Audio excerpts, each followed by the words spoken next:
Hi guys, मैं हूं परम सिंह और आप लोग देख रहे हैं newsport.com। चीयर्स।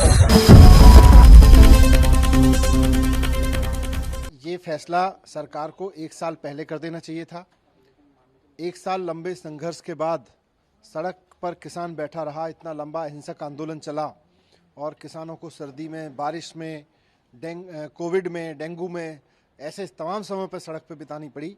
सरकार को इसके लिए किसानों से माफ़ी मांगनी चाहिए। सरकार को उन तमाम किसानों के परिवारों से माफ़ी मांगनी चाहिए जिनकी शहादत इस आंदोलन के दौरान हुई है।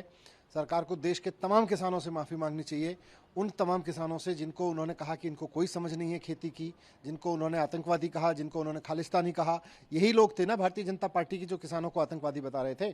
आज भारतीय जनता पार्टी के सब नेताओं को किसानों से माफ़ी मांगनी चाहिए कि 1 साल तक उन्होंने किसानों के साथ जो दुर्व्यवहार किया वो गलत था। कि आज तीनों काले कानून वापस लिए गए हैं। काले कानूनों की वापसी अहंकार की हार है। ये किसानों की जीत है, लोकतंत्र की जीत है। जनता इन्हें माफ नहीं करेगी। इन्हें साफ करने का काम जनता करेगी आने वाले समय में।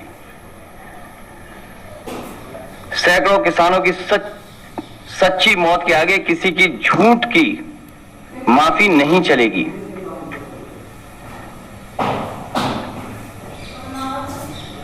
जो लोगों ने माफी मांगी है वो लोग हमेशा के लिए राजनीति छोड़ने का भी वचन दें।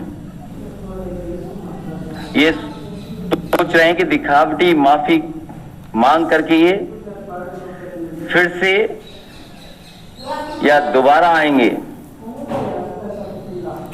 ये जनता इनको समझती है। जिस तरीके से भूमि अधिग्रहण कानून लाए गए थे और काले कानून जो 3 थे ये भी वापस हुए हैं। किसान हित में तो हुए हैं, लेकिन कहीं ना कहीं सरकार चुनाव से डर गई है और वोट के लिए कानून वापस हुए हैं।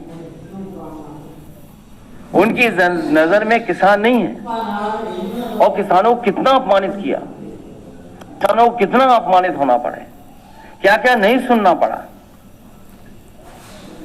जिन शब्दों का इस्तेमाल किया गया कोई कल्पना नहीं कर सकता कि अन्नदाता के लिए ये शब्द भी इस्तेमाल किए जा सकते हैं। वो भारतीय जनता पार्टी ने इस्तेमाल किए और उनके सहयोगी, उनके साथियों ने हर मौके पर अपमानित किया है।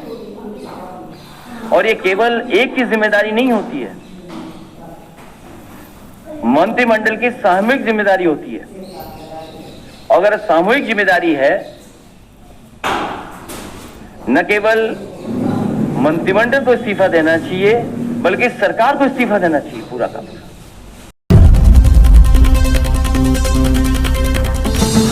हाय, मैं हूं गोविंद नामदेव और आप देख रहे हैं newsport.com।